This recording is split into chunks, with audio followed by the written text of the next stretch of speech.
brief, because you have been seeing her, so I'll be giving very brief introduction about her. See, diversity of profession is the trend now.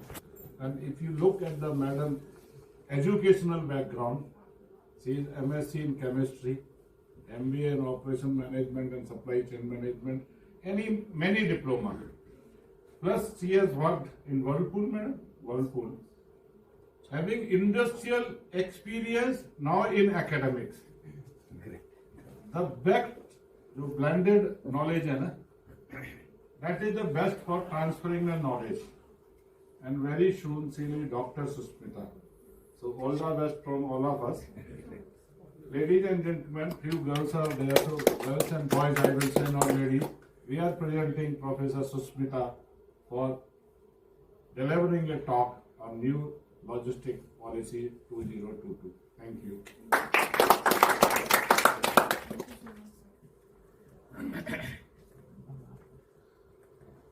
Okay, very good afternoon. Good afternoon.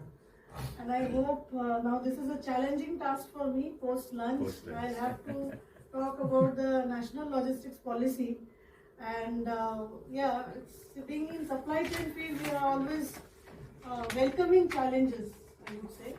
Or rather, we should say that supply chain field is a world full of challenges. So we should always be welcoming them, and then that's what we should deliver always. So yes, today I'm going to talk on the National Logistics Policy 2022 that was introduced or announced in the month of September. Although you have been already briefed about it by Jacob sir in partial in his session, he had mentioned about certain features or silent features of the policy, but I would like to go in depth of this policy, so that what my aim or my wish is that all the students should be aware A to Z about this policy. Once you know about the policy, then you can think of what you can do as a student if you have to, if you want to set up your own startup, or if you want to work in an organization, what kind of mindset you should have, and then what you should expect from various, from the government institutions or from the industry or from the customers. All these dimensions you can think of. So before we start actually the silent features of the National Logistics Policy, first of all, where we stand as a country is what the Logistics Performance Index tells us. Now we can see that we have jumped 6 places on the Logistics Policy or Performance Index. The performance is based on various parameters which are on the right side. So you can see that customs performance, custom clearance, infrastructure, international shipment clearance, how the international shipments are dealt with, then the quality, logistics quality and competence, tracking and tracing of all consignments, timeliness, the turnaround time and all, we keep talking about all these things. So in 139 countries, now we stand at this number. So 38th number we are, and we can say that in 2018 we were 44, and because of the recent changes that has happened over the last 5 years, we have jumped to 6 places. But we can expect a way more, because if we compare our country with the developed nations, we are still lagging behind. The countries like China, USA, Singapore and all, they are quite ahead of us with respect to this, and we can see that Singapore is number 1. Of course, the challenges in Singapore are very less because it's a very small country. It is just like Pune. Hardly there are much challenges that we as a country deal with 135 crore people and so much of diversity. So we have n number of challenges than them.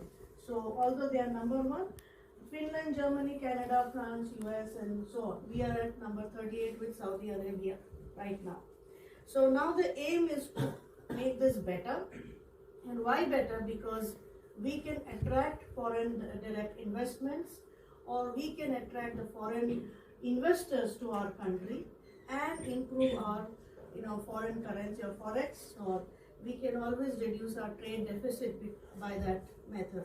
So what are the aims and objectives of the policy? In a nutshell, these all, wherever I have copied from any source, I have put the source. Because of research, I have the habit to put the sources, and I always recommend anyone, any students also, to follow the same, that if you copy anything from anywhere, always put the source and then present it. So the first thing is the supply side logistics and the demand side logistics. Both the side we can see. Now ULIP, or Unified Policy and Regulatory, we can see that first of all, the policy has to be uniform. Throughout the country, it has to be same. Now we have so many states and union territories, and if imagine different states have different policies, it is not so good. Some of the state may have different policies. They may work on different procedures and policies, which may make interstate movement difficult or may not be on the same platform.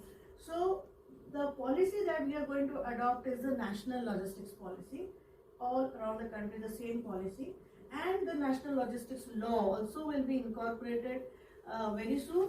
It is already in place, but it will be amended basically. So unified policy and regulatory norms, so that there is no ambiguity anywhere in the whole system. Second thing is interconnected infrastructure. Now this is a very big thing that our government has introduced, that interconnected infrastructure. Right now, say example, Ministry of Aviation, Civil Aviation, then you can say Ministry of Port, Shipping and Waterways. All these ministries, means Ministry of Transport, Ministry of Roadways or Road Transport, if they work separately according to their own priorities and according to their own priorities, it is not good for the country. So now what we are seeing is they are all working together. So we can see that there is an interconnected infrastructure that has come out.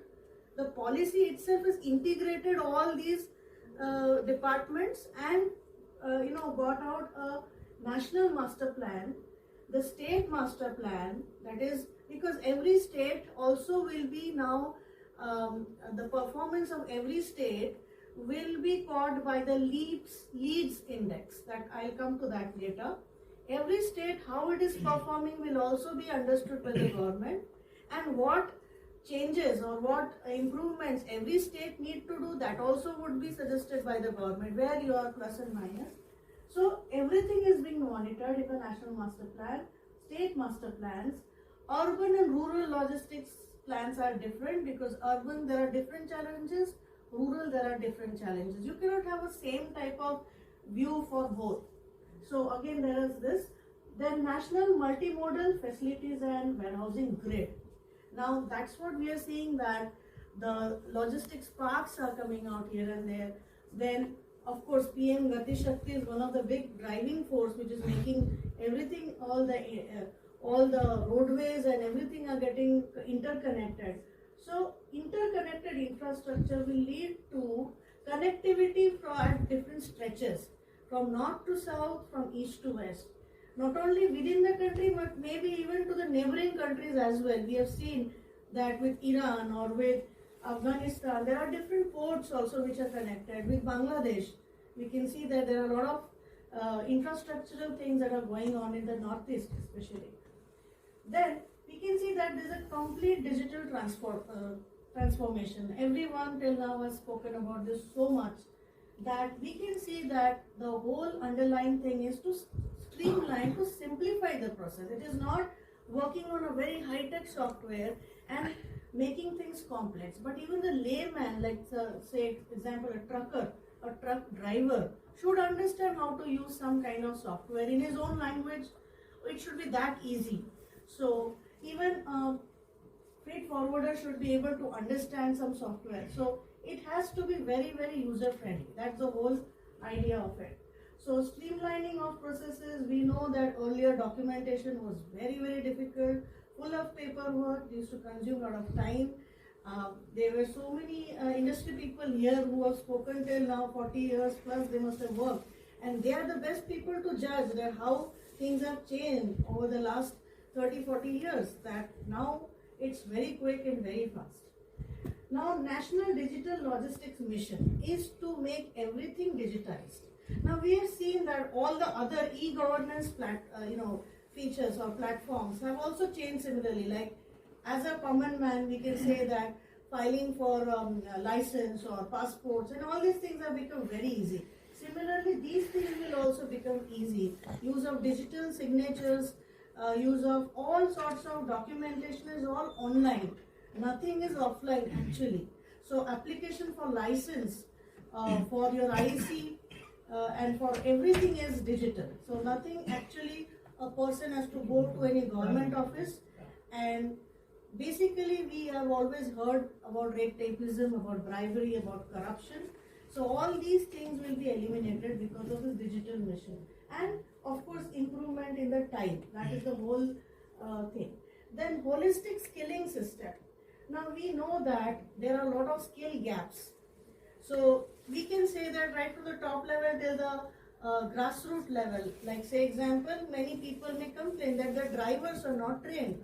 That say example, if you don't have a driver who doesn't know to drive a special vehicle and you put that person on the job, what effect or what impact it will have on the whole work.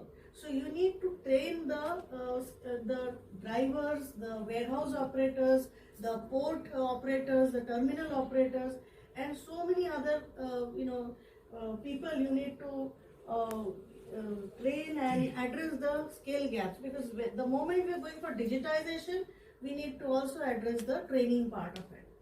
Then continued professional development. It is not one time, but we need to, after a period of time, we need to always introduce different professional development programs for the lower level people working at different places, middle level executives, even senior level management need to also train or develop themselves.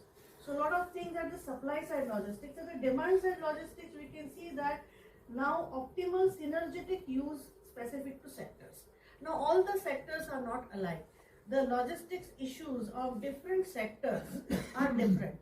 So, but the thing is that the policy aims to address the different issues at a different level. So you have to use synergetic use specific to sectors. Like how can people come together and also do the same work? There are a lot of clusters, and in the industries also there are a lot of clusters. So maybe at a cluster level they can work, and they can also address the common problems. Like say example, warehousing is a very best example. You do not have you can use warehousing for so many companies. So you can work with so many companies and still get a lot of productive outcomes. So it is always a synergetic way of working. That is very important here. Then better logistics for international trade, because the whole aim is to boost the exports. So export has to increase at any way, and the reason of lesser export, one of the reason, I'm not saying all the reason, one of the reason is the time of dispatch or the time of clearance, which is of course improved, but we need to still improve and be at par with the international countries, and we have to be competitive now. It is not just doing the work, but we have to do better than them. So that is what better logistics mean for the international trade. Now, whenever we have this kind of systems, we need the support. Now, when there is a digital system, it may have some bugs, it may have some issues, and then who is going to address to these IT related issues? So you need to have a continuous support system, which anybody 24/7, like you have any other systems, you have to have that kind of system. Resilience. So whenever there's a problem, you need to address that and again come back to the original work.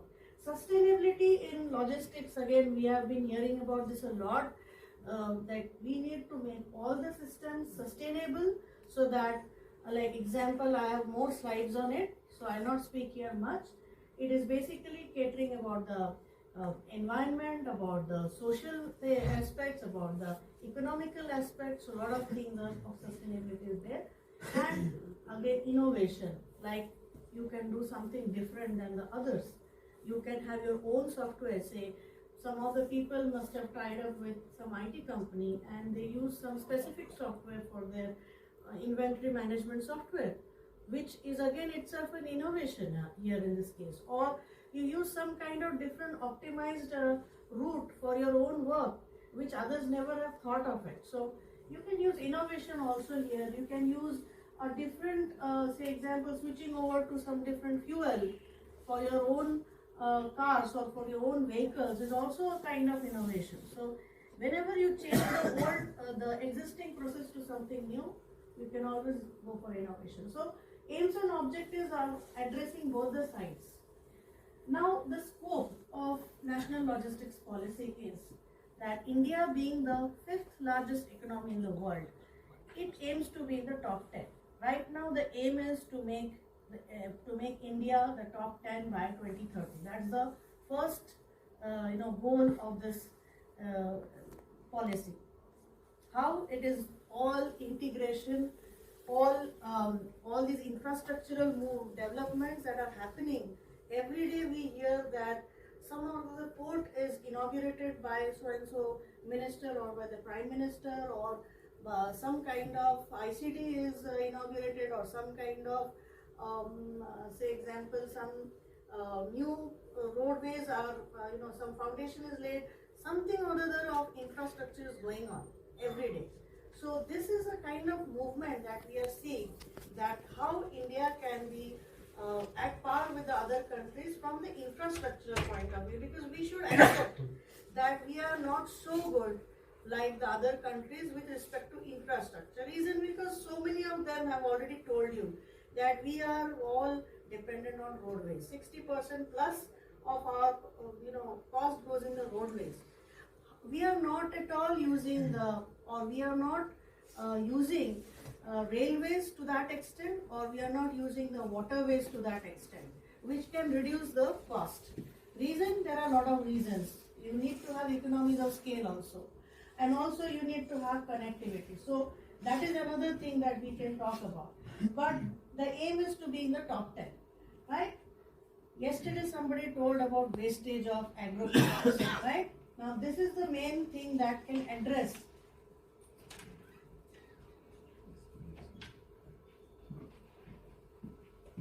Now this is the thing, that prevention of wastage of agro products. You can see that so many other people have told that the farmers have a lot of issues. Post-harvest issues are there. Agricultural produces don't last for a particular time, whereas in foreign countries you see that it lasts for a longer time and people can use it. So this prevention of wastage, so many, like you hear the news, the tomatoes are thrown here and there, and rotten fruits and vegetables and this and that, and losses.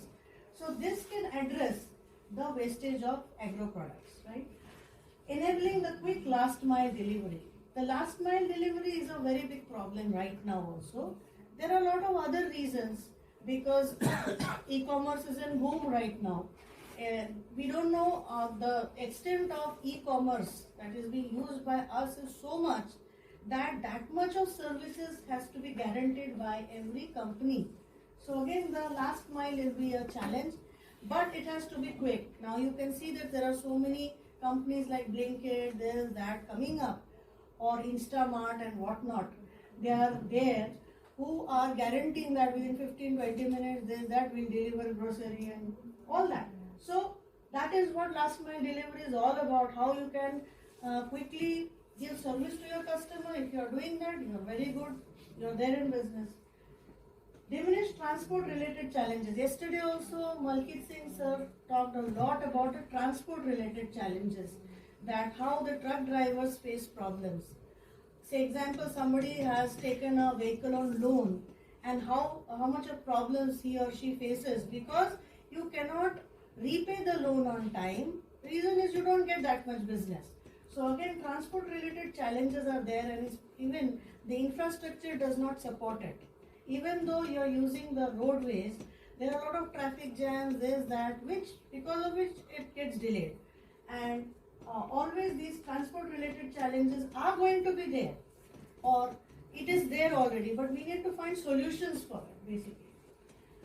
So save time and money for the manufacturers. Now manufacturers can always scale up their production, The only thing is how much of inventory you can store. That is a very big challenge. Now, if everything goes quickly to the customer, the manufacturer need not store the inventory.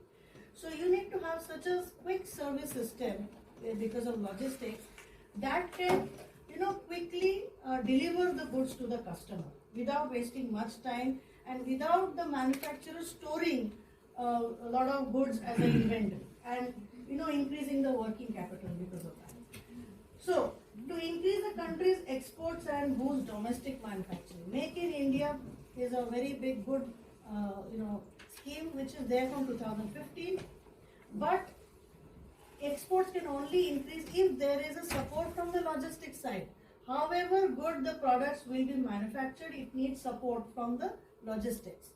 The moment manufacturing and logistics are working together for good, then only it will be a very good competitive advantage for that company, and that can only help the company to increase the country's export, because the turnaround time or the cycle time of export has to be as low as possible, and that is what every company has to compete with each other, not only at the national level but also at the international level. Now this NLP will make India a more efficient destination for global investors. Now we are already seeing that trend is investments are coming inside our country because of various reasons. Apple has already invested here and started their iPhone manufacturing, and likewise we will see a lot of global investments not only in production, in services, in IT, but also in logistics. We will see that there are so many companies who are going to, like Japanese companies are there, German companies are there, who have already, tying up with the Indian companies. The main four aspects of the National Logistics Policy, in the pictorial form I would like to present, is digital integration first. All the processes should be digital. That's the whole thing. Whatever fragmented way people are working, it should be coming under one platform. So that is a digital integration.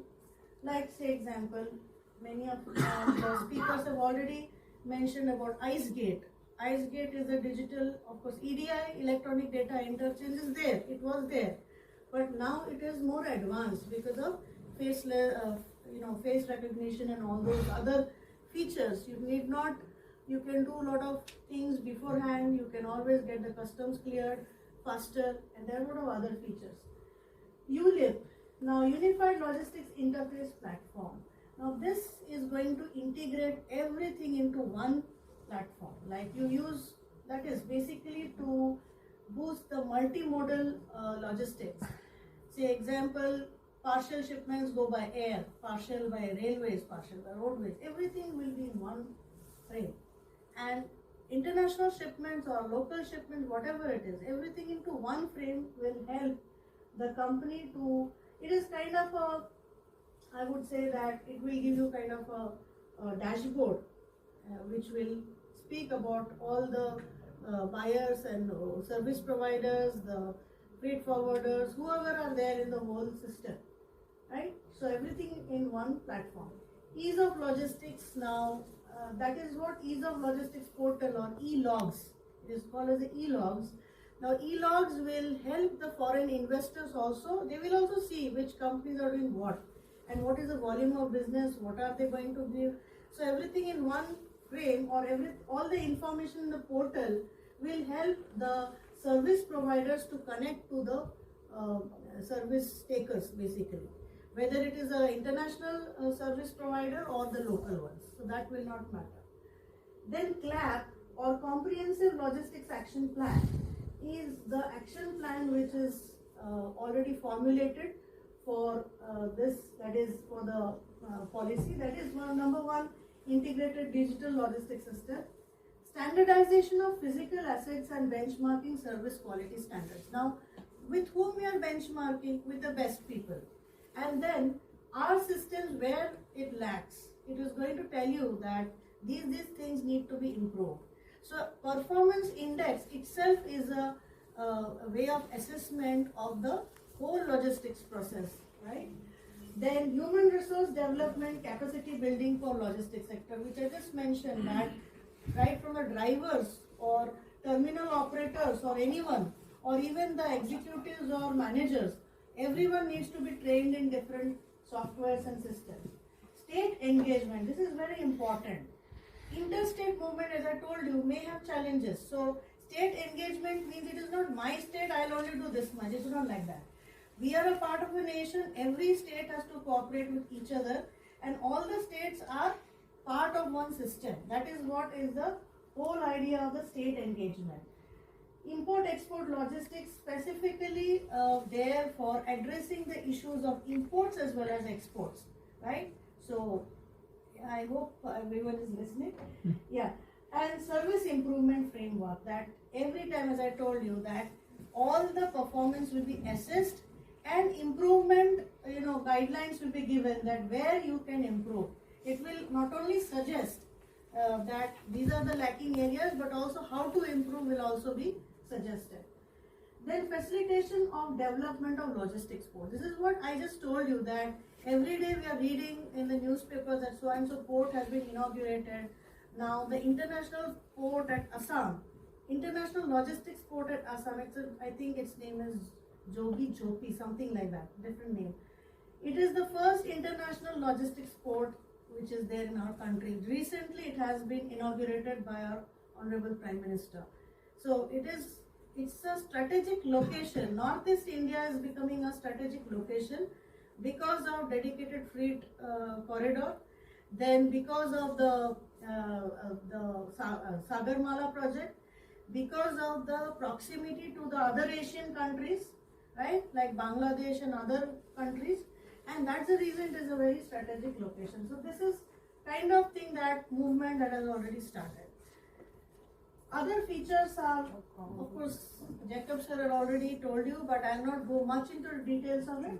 Faceless customs inspection for bill of entry. Okay, for bill of entry or for imports, you need some kind of, nowadays these things are there in the software. E-Sanchit is basically the software. So paperless way of doing the import and export procedure. And people were there here who already gave you the response that these systems are very good. They are the users of these systems. So that's the live response of how these systems work actually. Then the center also aims to build so many airports, helipads, water aerodromes over the next 4 to 5 years, and also the natural gas pipeline network. Now, if we want to switch over to alternate fuel, LNG, CNG and all these things, then we need to also improve the pipeline network. Remember, there's a fifth mode of transport, that is the pipelines, which is also there, right? So that is also in the plan. Lowering the cost, we always have been telling, everyone has been telling you, from 15% cost to roughly 8% we are aiming at. And also promote blockchain and AI. Now blockchain is is such a thing that will always eliminate all sorts of corruption. It is said that blockchain will eliminate a lot of all these issues, and it is a very promising thing. Of course, these things take time to implement, but it's very promising. AI-based adoption has already started, so that's not a problem. Employment generation is one of the key features of this policy. Because of all these generation of infrastructural, like logistics parks, ports, and other things, there's a lot of employment generation that is there in the plan. And I told you about the lead survey. Now, the lead survey will assess the viewpoints of various users and other stakeholders also. How everyone is performing, how the shippers are, whether shippers have any complaints, whether the terminal people have any problem, or whether they did everything well, and that will be state-wise. So leads index of every state is posted on the government website. Always go to the website of the government and see the logistics policy. You will see so many reports already there released on the website. This is one thing I want to tell you about the drones. The drones may be one of the upcoming thing in the National Logistics Policy. Already there is a mention of the drones. Now, drones are unmanned vehicles, we know that, and it is low cost. Now the thing is, the last mile delivery issues may be addressed by the drones. There are challenges of using drones. That is, most of the enemies use drones for different. There is a breach of security. Then there are a lot of air traffic. This, that issues. We'll not go into it. But what are the plus points? Is that it is low cost. It is a clean way of moving the thing. The carbon emissions will be zero. Then it is faster than any other vehicle.